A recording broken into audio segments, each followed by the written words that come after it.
हाँ जी, एक बार फिर से आपका स्वागत है आपके अपने YouTube शिखर मार्गदर्शन एपीएच में। आज आपके लिए एक विशेष सूचना है।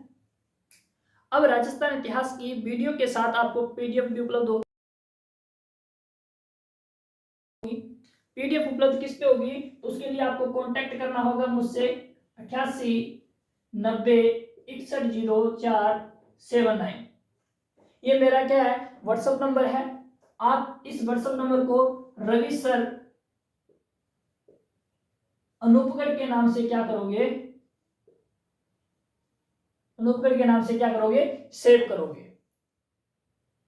ठीक है भाई, तो अपने बात करते हैं आज राजस्थान इतिहास के सिलेबस की, कि राजस्थान के इतिहास के अंदर सिलेबस में क्या क्या है, क्या पढ़ना है और क्या छोड़ना है। देखो, सबसे पहले कोई भी व्यक्ति यदि तैयारी कर रहा है, कोई भी स्टूडेंट यदि तैयारी कर रहा है, तो उसको सिलेबस का पता होना चाहिए। तो आज अपने सिलेबस का डिस्कशन करते हैं कि राजस्थान इतिहास में क्या क्या पढ़ना है। एक तो अपने राजस्थान इतिहास या इतिहास को अध्ययन की दृष्टि से 3 भागों में बांटा गया है, यानी कि पढ़ने की दृष्टि से आसानी से पढ़ने के लिए कितने भागों में बांटा गया है? 3 भागों में बांटा गया है। सर क्या क्या है? एक तो प्राचीन इतिहास, एक मध्यकालीन इतिहास, एक याद रखना आधुनिक इतिहास।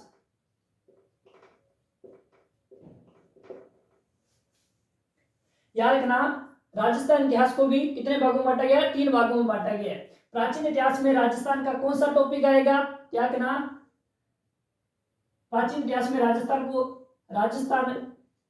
के प्राचीन स्रोत, कि राजस्थान को जानने के लिए प्राचीन स्रोत कौन कौन से, उनमें सर क्या क्या आएगा? एक तो याद रखना जानकारी के स्रोत आएंगे,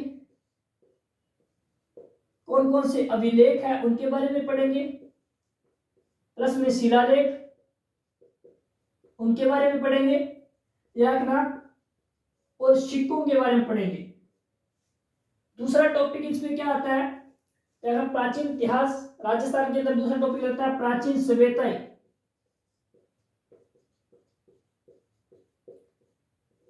जिनमें प्रमुख रूप से 5 सभ्यताओं के बारे में पढ़ना है। बाकियों को चाहिए आप जिले व और कांपे वो नाम याद कर लेना, किस नदी के किनारे, इतना से याद कर लेना, बाकी की जरूरत नहीं है। लेकिन 4 सभ्यता ऐसी है जिनको अपने डिटेल से पढ़ना है। कालीबंगा, गणेश्वर, विराट सभ्यता और कौन सा, आर्य सभ्यता। ये 4 सभ्यता ऐसी है जिनको अपने डिटेल से पढ़ना है। तो यहां से 4 सभ्यता से प्रमुख रूप से क्या बनता है, प्रश्न बनता है। ठीक है, मध्यकालीन इतिहास में क्या पढ़ेंगे? तो मध्यकालीन इतिहास में प्रमुख राजवंश पढ़ेंगे। क्या पढ़ेंगे भाई? प्रमुख राजवंश। सब प्रमुख राजवंश में कौन कौन आएंगे? तो देख लो भाई, प्रमुख राजवंश में कौन कौन आएंगे। प्रमुख राजवंश में आएंगे तो मेवाड़ का गुहिल वंश। ठीक है भाई, एक नंबर तो ये आएगा। 2 नंबर याद रखना राठौड़ वंश, राठौड़ वंश। फिर राठौड़ वंश को 3 भागों में बांटा गया है।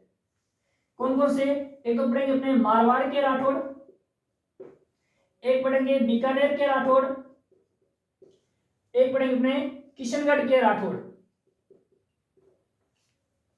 इसके अलावा 3 में पढ़ेंगे चौहान वंश, जिनमें सावर के चौहान, अजमेर के चौहान, कोटा के चौहान, बूंदी के चौहान, जालोर के चौहान, पाली के चौहान और इसके अलावा रणथंभौर के चौहानों के बारे में देखेंगे। चौथा जो टॉपिक आता है इसमें आमेर का कछवा वंश, आमेर का कछवा वंश।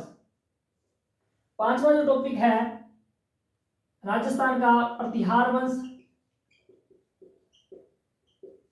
तो ये प्रमुख रूप से अपने क्या है, प्रमुख राजवंश है, इनके बारे में पढ़ना है अपने। ठीक है भाई, इसके अलावा आप यादव वंश, भाटी वंश, झाला वंश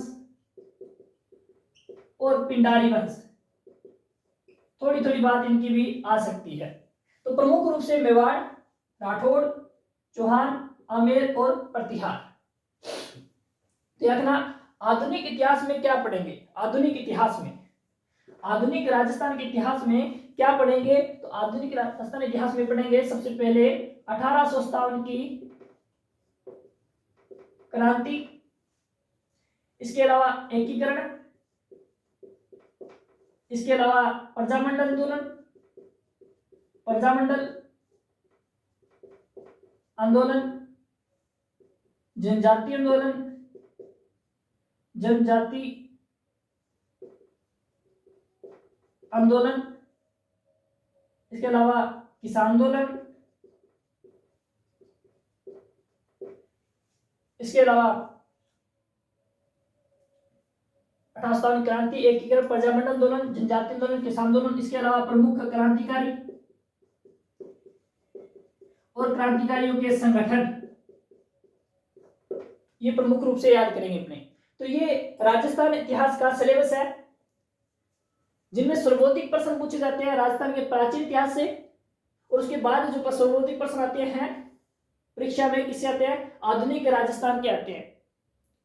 बहुत ही कम मात्रा में किसके आते हैं, मध्यकालीन राजस्थान का इतिहास आता है, क्योंकि ये पढ़ने में बड़ा आसान है। सबसे हार्ड क्वेश्चन कहाँ बनना है, प्राचीन इतिहास में और आधुनिक इतिहास में, ठीक है भाई। तो ये राजस्थान का इतिहास है, इसमें आगे मैं और बताऊंगा कि क्या पढ़ना है और क्या नहीं पढ़ना है, ठीक है भाई। तो अपने स्मार्ट स्टडी करनी है।